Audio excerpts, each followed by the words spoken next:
Welcome to Elevating la Cultura podcast, a space where I talk with Latinas who are passionate about what they do and are willing to share their passion with others to change the narrative, especially for the next generation.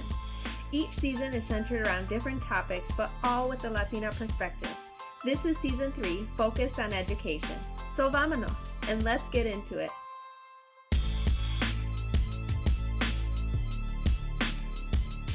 Hola, I'm Karina, host of Elevating la Cultura podcast, and I'm talking with Analily, a 5th grade teacher in California. She was actually the first person to inspire me in shifting how I parent, and I'm so grateful that we got to connect in person a few years ago, and also the fact that we've stayed in touch through Instagram. Analily truly speaks from the heart, and you can tell that she is passionate about nurturing her classroom and cultivating an environment of safety and respect. So please enjoy our conversation. Hi, I'm so excited to introduce my friend that we only met in person once, but most of our relationship has been online. I met Analily when we met in California at the We All Grow conference, but I had been following you way before then and was so excited to connect in person at that event all the way back in 2019. So I'm excited to talk with you again, hang out, and bring this conversation to our listeners. So I'm going to let you introduce yourself, tell us what you do. All right. Hi, I'm Karina. It is great to see you again and to talk to you again. My name is Analily Morales. I am a 5th grade elementary school teacher at a public school. I actually teach at the public school that I went to as a kid, and now my son goes there as well. That's so fun that you have come full circle and have such a connection to this school. Yeah, the connection it's pretty intense. So my loyalty runs deep, and I didn't end up there by choice. I was moved there. I was at another school and they had low enrollment. So I was moved to the school I teach at now and to teach kindergarten. And oh my gosh, it was really hard. Kindergarten is not for me. That was a really hard grade. And then they moved me to 4th and then they moved me to 5th. And I think this is my 4th year teaching 5th, and I love 5th grade. That's definitely my forte. That's great. I feel the same way about the younger ages. I just don't, it's hard for me to connect with kids who are younger. But why don't you walk us through what brought you to want to be a teacher, to love teaching? So I remember when I started going to school, all my teachers, most of my teachers were white, and that was just the norm, And I had wonderful teachers. I remember it was one of my 3rd grade teachers, Miss Walther, who ended up advocating for me, saying that I belonged in the GATE program and she didn't understand why I wasn't tested earlier. And so she will always hold a special place in my heart, And my mom is actually a retired public school teacher. She taught middle school for 20 years. And I remember seeing her come home from work. And I remember thinking, F that. I'm never going to be a teacher. That just looks like a lot of work. That is just not for me. And I went to college. I majored in history, which is what do you do with a history degree? And when I graduated, I felt like I needed a buffer, a job. What do I do? So I started subbing in my former district. And once I started subbing, I realized that I really liked it, especially at the elementary level. I was this is something that I know I can do. I felt like I was good at. I became one of the most requested subs because I really liked doing it, and I followed the teacher's lesson plans, and you build a rapport with the students. And that winter, I enrolled in it was a dual credential / master's program at Whittier College. It's a private school. And yeah, And then from there, I got hired as a teacher. Went through a little bit of a rough patch around 2008. That was when the economy was really bad. And I worked at a charter school for a few years. And then when my district opened up again, like hiring positions again, I applied, I was hired, and now I'm here. Like, I know this is where I belong. Like, there's no doubt. That's so funny that, like, that decision to be a sub, like, and that you thought it was just going to be like an interim job became like your passion. And I didn't realize that people can request specific subs. Do you work every day of the week and you just kind of like go around to different schools that request you? So subbing's rough. Like, I don't know how it works nowadays, but back in the day, it was like really rough. So if you weren't requested, you would have to wait like the day of till like 8 a.m. to see if you got a call to see if you had a job that day. So it was really, if you wanted a job, it was really important that you put your name out there. So I remember I created business cards with my name, my phone number, and I had a sub number. And I would leave it at like every single job, even the ones I hated. Like I needed to work. So I would leave my sub card, and then I would leave like the notes for the day or whatever. I think one of the crazy things is now that I'm a teacher, is that you run into subs who don't follow your lesson plan. I don't know if they're in survival mode or whatever it may be, but when the teacher comes back, you come back to chaos and you're like, oh my gosh, like they did not follow the lesson plan, and it was madness, you know? And so I always just followed whatever the teacher left for me. And I didn't realize that if you just did that, like you were considered a great sub. So they I would get requested. They would teachers when a teacher is absent, they can request a sub. You do it online, you put in their number, and then if they're available, you can request them. Most of the subs that I request, most of the times that I'm absent, I request a sub. Like for sure. Like you just find security in that. You find comfort knowing that your class is going to be safe and with someone that you trust. That is really interesting. I realized that I didn't know how subbing works. It's kind of like when you get that babysitter that you trust Yeah, or that nanny that you trust, like you're like, okay, I'm just gonna call her every time that I need someone to come watch the kids. it's Um, exactly like that. okay, so I know that you just started your school year, right? Like last week. It's been a week and a half. It's been a week and a half of being in person. We weren't in person. We were not in person for more than a year and a half. So it's definitely been an adjustment for all. Yeah. So how do you prepare uh, for a new school year? Like, how do you prepare, especially coming out of such a tough time for everybody, but kids in general? Like, how do you set up your classroom to be like a safe space? Well, I know for this year, like it was the first time where I cried before starting the school year. Like the years before that, I felt confident. Well, obviously not last year, but the years before that, when we were doing in person, I felt confident. I knew what I was doing, what I was walking into. And this year, because there's so much unknown, and there's like my classroom, while I try to make it as inviting as possible, like decoratively speaking, um like you walk into half of my desks having like a plexiglass, and there's a big old air filter in my room. It's an adjustment, you know. It's definitely an adjustment, and not knowing how the kids were going to be with their masks. I have 32 students in my classroom, so we're still pretty tight in there, and it's been a that has been rough. The not knowing part has been rough. But aside from that, it's like they're human beings, and I know that they're scared and nervous too, whether they're saying that they are or they're not.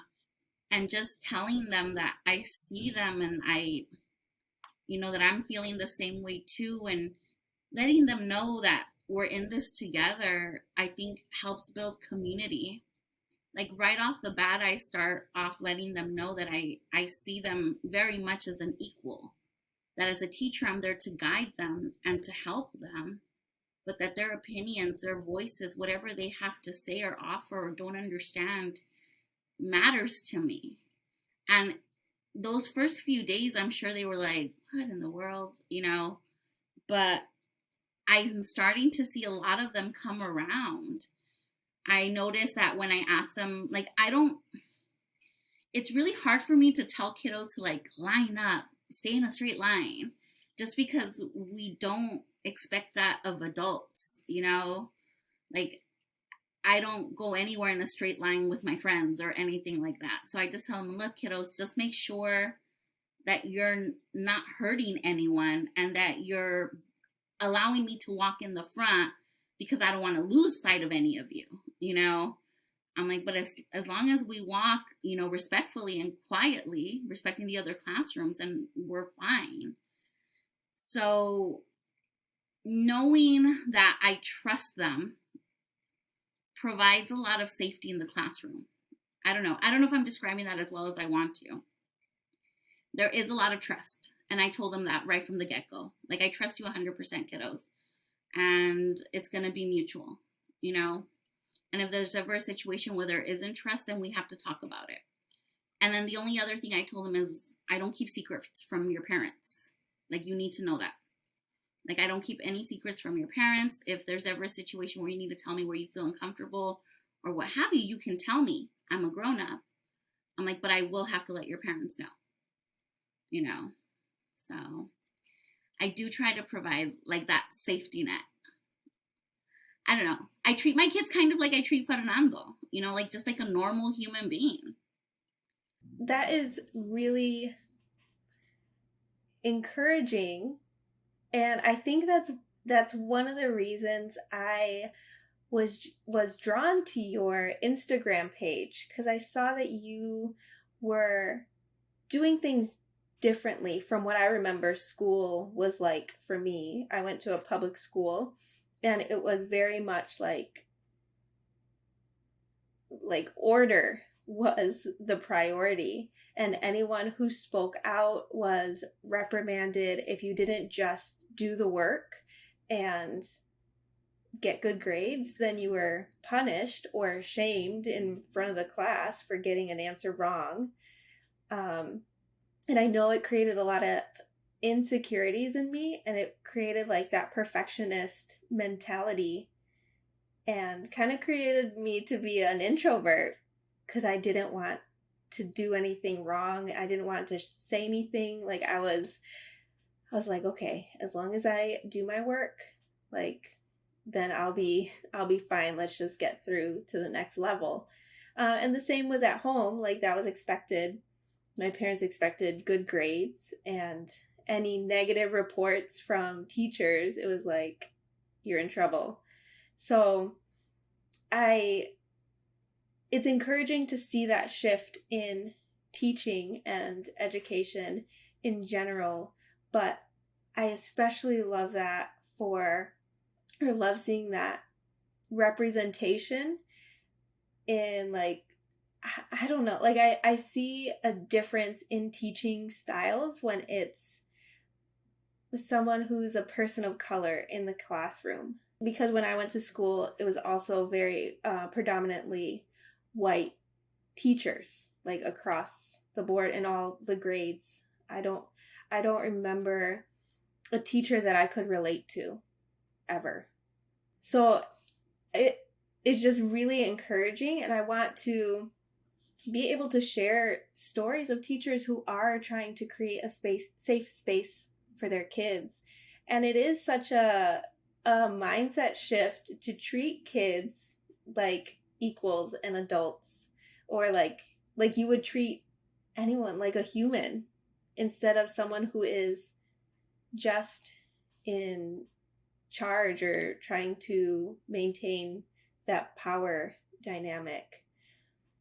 And I'm also encouraged. I know you mentioned Fernando, and he is your son.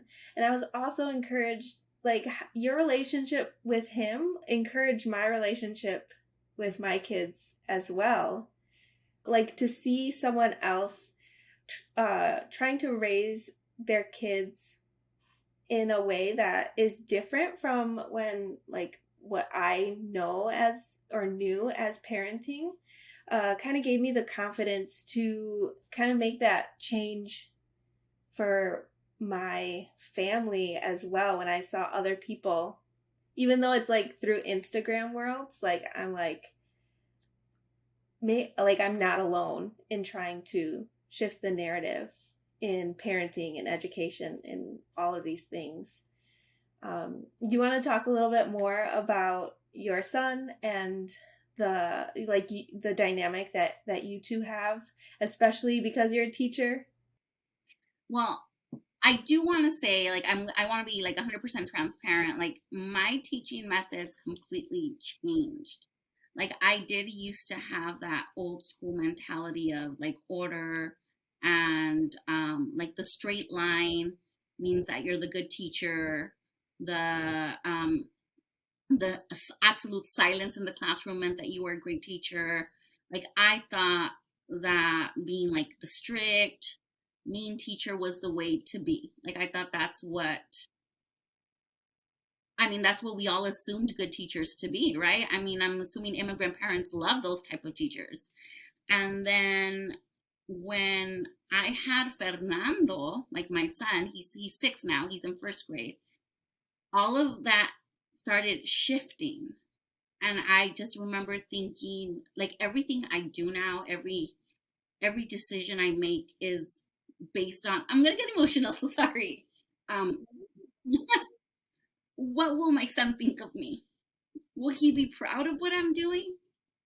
Like, what is he thinking? And when I started changing how I taught, it was always, if Fernando were to walk into my classroom, would he be proud of his mom? Would he be proud of what she's doing? Of would he be scared of her, or would he be proud? Would he feel safe?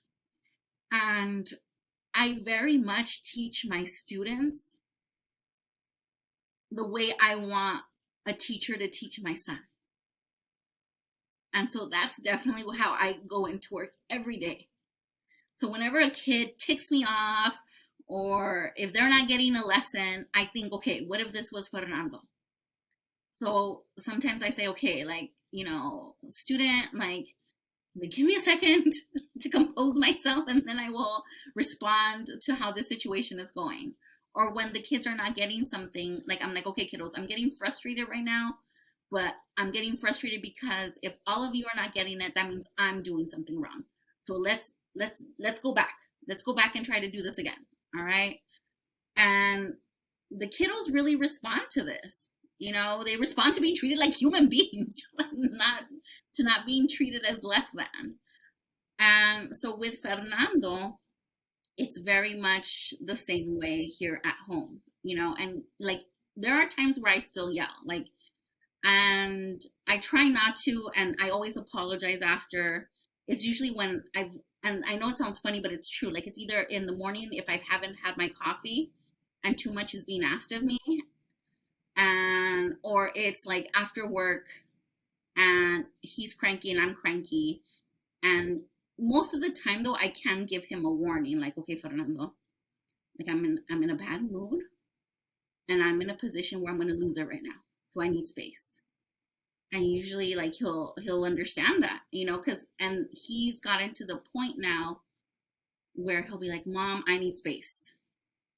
Or sometimes it'll be like, Mom, I need space. And I'll be like, all right, babe, like, you got it, because I know that what that's like. But with Fernando too, it was getting to a point where I was getting really frustrated with him, and I had to look for help. And I reached out to Leslie from Latinx Parenting. It was, I think, just kind of starting, and I took the 6 week course, and it helped a lot. It helped to see that that children are equal. You know, they're human beings that just need guidance. They don't need to be like, they don't need, they're not less than. They are not less than. And I think once we see that, like, our whole perspective can change. And that's how it changed for me with not only my son, but with my teaching. Sorry, is that a lot, Karina? I'm so sorry.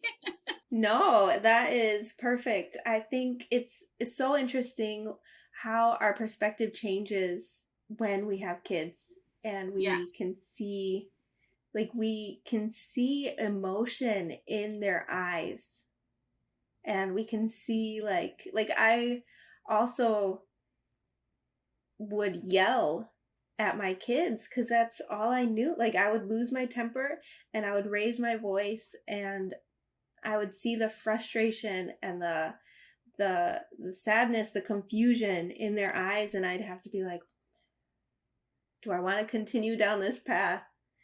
Um and I think I was following you when you were sharing more of your like sharing your journey with parenting, and it really I think you shared that you would tell your son that you were frustrated, and I went back and I was like, let's see if this works. And it did. Like I would be like, okay guys, I'm getting really stressed, I just need a minute. Or like sometimes it bothers me when they will like run into the office when I'm working and like demand my attention right away. And so like I've set the standard like, okay, if you come into the office, like just stand here, let me finish what I'm like my thought process, let me finish the email, and then I will like be able to focus on you. And like just that communication made a huge deal because then I'd like they would get frustrated that I wasn't paying attention to them, and then I would get frustrated back because they were like interrupting me. And I think it has like even like for me as well, like has been a huge shift in the our relationship, because I do want to have a relationship with my kids. I want to be able to change that from the dynamic that I have with my parents. And not saying that it was that it's bad, it's just different. Like I want to have like that loving like friendship relationship with my kids as they get older. And so I really appreciate people sharing and being vulnerable about the things that they're struggling with or working on. And I too have been following Leslie, and I didn't take her course. I think I learned about it after you had shared, but after you had shared, I started following her and realizing that there's a different way to treat my own kids and then also treat other kids, or like how I see them, instead of just being like annoyed at yeah, kids in general. um yeah, for sure. And I think it allows to, like, it's the more like, what's that saying, Karina, where you have to like practice what you preach, or the way that like you teach by example, you lead by example. And by me letting Fernando know that I'm frustrated, you know, that I'm that I haven't had my coffee, that I'm not doing this, allows him to repeat those words back to me in a way that's also, you know, like he's on the brink, but at least I know now, you know, he's able to use his words, he's able to communicate, you know. And because we try to be a safe space here at home too, he's able to do it. And I'm really, really proud of him for that. Like Fernando, like, and mind you, Fernando and I throw it down. All right. But he is just like this brilliant, but it's because again, I do see Fernando as my equal, you know. But he's like this brilliant, kind kid. He really is. And um, I remember his teachers would call him like a bucket filler. And at first I was like, what, my kid? He's a great kid, and I think it's because he has the ability to like express himself and the freedom to do so as well. And I tell my kids these little Fernando stories too, to let them know that it's also okay to share their feelings, that it's perfectly normal to feel upset or to get frustrated or to cry. I tell him, and I tell this to Fernando too, like it's okay to be angry. Like that's perfectly fine. But it's when your anger starts to affect others, like if like he'll throw the chess pieces. I'm like, that's when it's not cool anymore, you know? And that's what I tell my kids too. You can be angry, but if this starts to affect someone else, that's not cool anymore. You're crossing a boundary. And it's just about understanding that. But that's my job to teach them. Like, Yeah, and that's amazing that you like think about teaching holistically. Like it's not just about the academics, but it's about teaching them life. Like how do you relate to life in general, life with your peers, life with other adults, and how does what you're learning in the classroom then like translate to life outside the classroom. So I think that's amazing.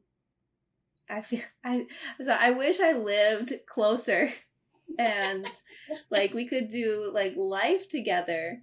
Because I think like seeing and hearing about your son, it reminds me so much of mine. My son also loves to play chess and video games, and they like his brain is just very mathematical and logical. And I can only imagine like the conversations that they would be having. Because my son also loves to talk a lot about specific subjects and like mhm. it's so passionate, um but he only like feels safe doing that around other people that can relate or would listen really, take the time to listen. I wanted to ask about how you advocate for your own son. I know that you said that it was because a teacher like really stood behind you when you were younger, that made a difference in your life. And I know that you do that for all of your students, but specifically, uh, I'd love for you to explain and talk more about how you do that for your son. Well, I think it's because I have this issue of wanting everything to be like perfect. And so when something seems like awry, like I just feel like, how do I fix this now? So it definitely started when Fernando was about, he was 12 months, he was a year. And someone made a comment about him not babbling yet. And I was like, wait a minute, he should be babbling by now. So I did research, whatever. And it turns out that he should have at least, he should be babbling, full on babbling, and have 1 to 2 words in his vocabulary. And when I realized that he didn't, of course I panicked. I was a new mom, and Fernando's my only kid. He's gonna be my only kid. And I spoke to the pediatrician about it, and she was like, well, he's a boy, he's bilingual, you know, I wouldn't worry about it. But at 15 months, he still didn't have anything, like no babbling, no words. And she's like, okay, I know that this is a big concern of yours. So I'm going to recommend the regional center, but you have to be on them. So I was on them. At the time, Fernando only understood Spanish. So I made sure that whomever was going to be helping him only spoke Spanish. And by 18 months, he tested into speech and he received speech services up until 3 years old. But I would take him twice a week and I would take notes. And then I would come home and tell, my husband, like, okay, this is what we need to be doing at home. Everything has to be exaggerated, loud sounds, blah, blah, blah. And when he tested out of speech, we were obviously elated. By that point, my mom was taking care of him. My mom takes care of him while I'm at work. And I remember she would send me these videos. He had like these plastic blocks.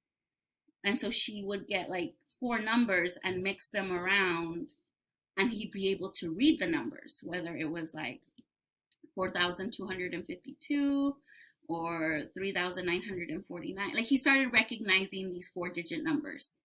And I was like, this seems kind of advanced, you know?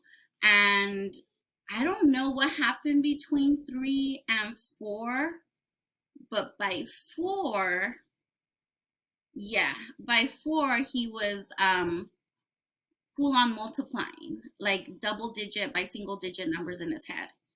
And so I was like, this seems really advanced, you know, and I knew he would be starting school soon, and we did preschool just for socialization.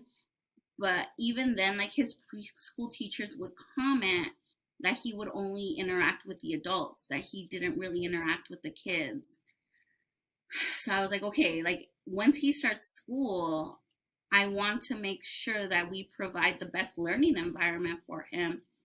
If his math is so different from where he is elsewhere, and he's pretty advanced elsewhere, it's just that math is like it's crazy advanced, you know. And this isn't something where we taught him or we really like wanted him to learn his times tables. He would watch these videos, number blocks. And so it's not him just memorizing the multiplication facts. Like he understands the concept that 3 times 2, it's like 3 of something 2 times. Like, and that's how he's able to do those bigger multiplication numbers in his head, because he understands the concept. So he knows that 17 times 3 is literally 3 17s. And so he'll be able to do that. And sometimes he'll allow me inside his brain and I'll ask him, hey, how'd you do that? But most of the time he doesn't want to talk about it. So anyway, my husband and I, like, I really wanted him tested, because you tell these stories to other people and you're met with a lot of skepticism, like a lot of doubt. Like there's just like, really, like, you know. And as a mom, like, I mean, I think the sun shines out of Fernando's ass. Of course I do, you know. So I needed to also make sure that I wasn't being biased. So I looked up, there's this gifted school in like Santa Monica or something, of course. And they have a list of child recommended psychologists that offer testing. So I looked up a psychologist, I hit her up, and she offered to test Fernando in math. I didn't have him take the full IQ. One, because it's expensive, and two, because he didn't really speak that much English. And I didn't want his results to be skewed. So I was like, I just want him tested in math. And he was about to turn 5. So he was like, that week he was going to turn 5 when he took the math test. And he scored a 160, which is like the highest score you could score. And I remember the psychologist just saying, he's brilliant. You know, he's absolutely brilliant. And then, oh yeah, that was February 2020. And then COVID hit.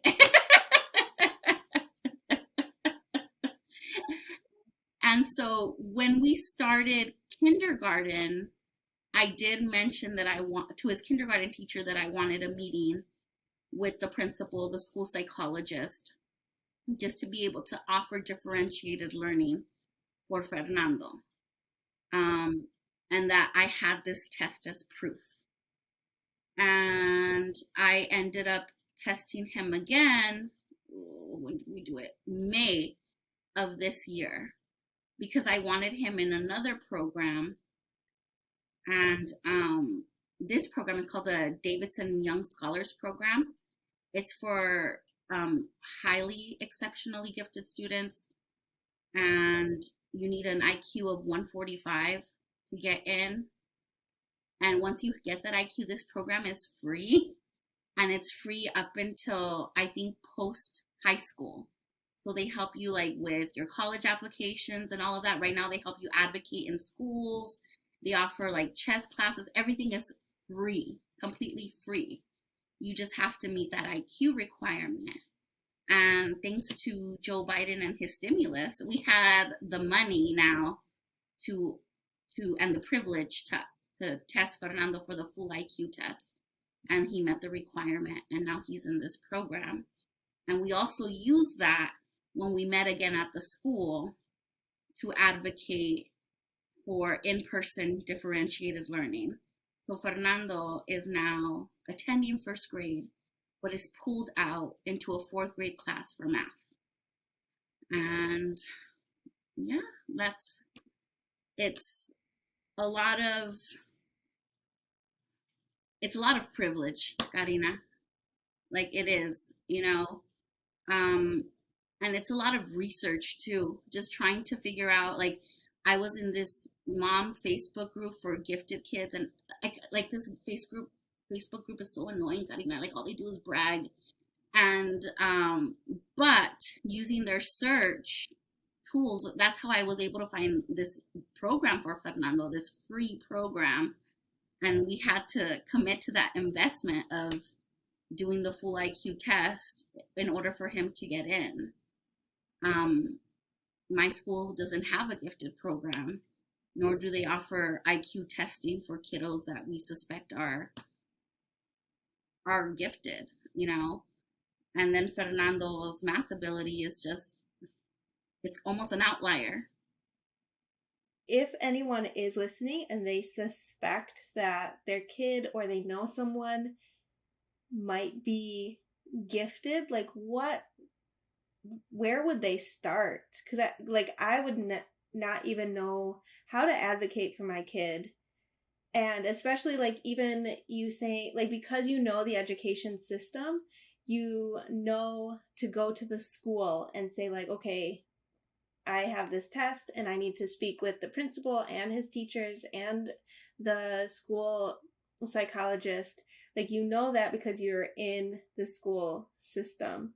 But if someone is not, like, how can they then learn and then advocate and maybe find a group to support them when they face challenges? So I think one of the first things I did try to do is I did speak to his pediatrician first. And so she told me to speak to the school. And I did speak to my school and ask if they offered gifted testing, and they don't. They used to. Like I remember taking that test, the gifted test. Like it was a bunch of blocks.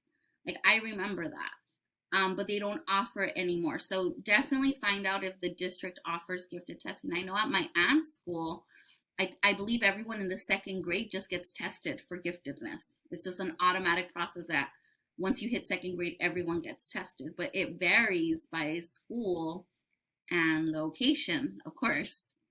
And so our school does not offer it. With all of that said, um, it's I would try to see if there are psychologists or maybe even colleges that offer the test on a sliding scale. But my whole thing was to definitely have the receipts there, like the proof that Fernando did have these abilities in order to for them to advocate, and they used them. They used these reliable resources that like my husband and I did. And it's unfortunate. I personally think it's unfortunate that it had to get to this point, but now I do have my kid getting that differentiated learning that he really does need. Like, I can't imagine Fernando having to do something that he finds so simple and being so bored. It's a disservice to him, and it's a disservice to his teacher too. So I am a big believer that all kids learn differently, but it's really hard for one teacher with so many students to try to differentiate to all learners. So I really am grateful that he's pulled out to another class, and that doesn't burden his teacher either. I think it's great. I think that it's going to be an encouragement to people to know that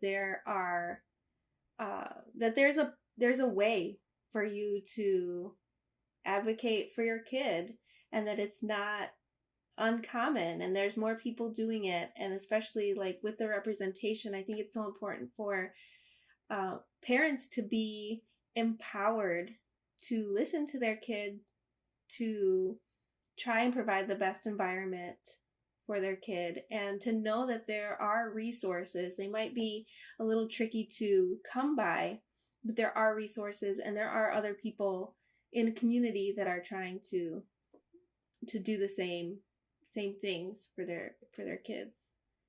How does your mom feel about you going into teaching? Um, she is concerned about how hard I work because she knows, like she knows the how challenging it can be. But she had middle school, so she's crazy. Like middle school's a whole other beast. Like I could never, you know. But she's concerned. Like every day she's concerned. Like, ay, mija, trabajas mucho. I'm like, yeah, I know, mom. But we do have our differences. My mom is an immigrant. She's from Mexico. She came. Um, she would work in the fields as a child here in the States. She would go to school. They would sit her in the back because she didn't speak English. She had a rough childhood, like most immigrant parents did, you know. Um, she ended up going to high school at Garfield High School in East LA. Then she went to community college and then transferred to Cal State LA, got her credential, and started teaching middle school in East LA. And she she worked really hard as a teacher to the point where if we were sick, my brother and I, like we would stay with my grandma. And her job was just that important. It was important to her that she leave that impression that she was a hard worker, an amazing teacher. And I know I'm an amazing teacher, but my kid comes first. And there have been times where Fernando has been sick. I remember one time I was in a meeting and I like texted my principal, like I ran out because that was when my son broke his, like he fractured his elbow. And I was like, I'm out of here. Like I was in a meeting, I'm like, I'm out. Um, I'm a mom first. That's without a doubt. And I got that from seeing my mom not do that and realizing that that's what I wanted. And I know why my mom didn't do that. Like there's a lot of backlash when you're a woman, when you're a mother, when you're a wife and a professional, like and an immigrant. So my poor mom, you know, but I've learned from that and I'm making sure that my kid comes first in that sense. And I like, and my husband's super supportive. So sometimes I'm like, hey, like I have parent conference that week. Is there anything that you can do? And so sometimes he'll take time off, or sometimes it'll be me that takes time off. But we really do make sure that Fernando knows that he comes first. I love that, uh, the shift that you're making in your within your family. I think that we my father's an immigrant, and I always I appreciate all of the hard work and sacrifice that my parents made for their kids, and I take that, and I take all the good, and I try to shift it even more so that it's so the our legacy continues to grow in a positive way, and we continue to shift and create a better experience and environment for our kids. So that's great, and that's great that she supports you um in what you're doing Yeah. now. Before we say goodbye, I wanted to know if you had any encouragement or advice for the next generation of educators that might be thinking about going into teaching. Um, I think it's okay when you start teaching to not know what you're doing. Because that's definitely how I still feel to this day. And I'm in my 10th year of teaching now. But it's okay to not know what you're doing. And kind of like what I tell my students, what I tell Fernando, um, when they're scared, it's to look for the helpers. Look for the people that you see that are willing to help, that are being kind. That's who you want to surround yourself with. And they'll help. Like, there's no way I could have been the teacher that I am today without any help. Like, I had so much help. And I've taken from so many teachers that were so willing to give, and I'm very grateful to them. Yeah, that's good. Sometimes we just need that encouragement to ask for help because we want to try and figure it out on our own. But we can ask for help. I tell my kids the same thing. And do you have any encouragement or advice for parents that have kids that are school age? Oh my goodness. This one comes from Carolina, Carolina Adame, that I'm going to cry for this one. It's not your job to protect them from everything. It's your job to hold space. So if your kid is sad or bummed out about something and you can't fix it, just hold space for them. I think that's a huge shift in perspective for parents in general, but really one that is going to be really beneficial for kids. Anyway, thank you so much. This has been a great conversation. I learned a lot about education and the school system in general. I hope that the listeners are encouraged and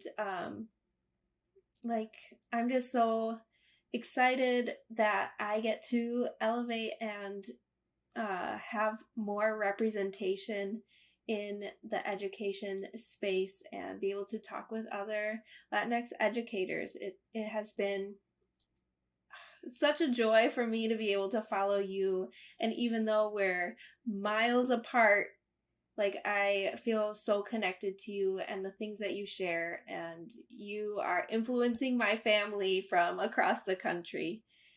So I really appreciate who you are. Likewise, Karina, it's mutual. I love everything that you do. I listened to the episode where you talk about why you started doing this podcast and why you started shifting into the photography that you do. And I am really honored and grateful to call you friend. Thank you. Oh my gosh, we're not gonna cry. I'm not gonna cry.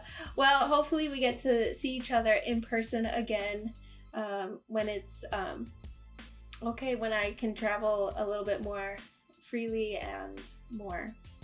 We'll hang out in person. I'll come over to California and hang out again. I'm gonna be like cheering you on from Chicago. So I hope you have a good school year and we will talk soon. Thank you. Bye. Bye. After hearing her episode, don't you wish that she could be a teacher to your kids? I'm so encouraged by the way she's empowering her classroom and showing them safety and love. I'm grateful that she shared her story about advocating for her own son. It's great to know that there are resources out there to help kids, and while it might take some effort to find them, hopefully after this episode you're encouraged that there are people out there that can help. Okay, amigos.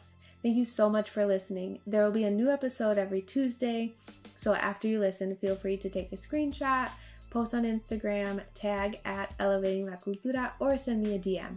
You can also comment on our YouTube video if you're watching online.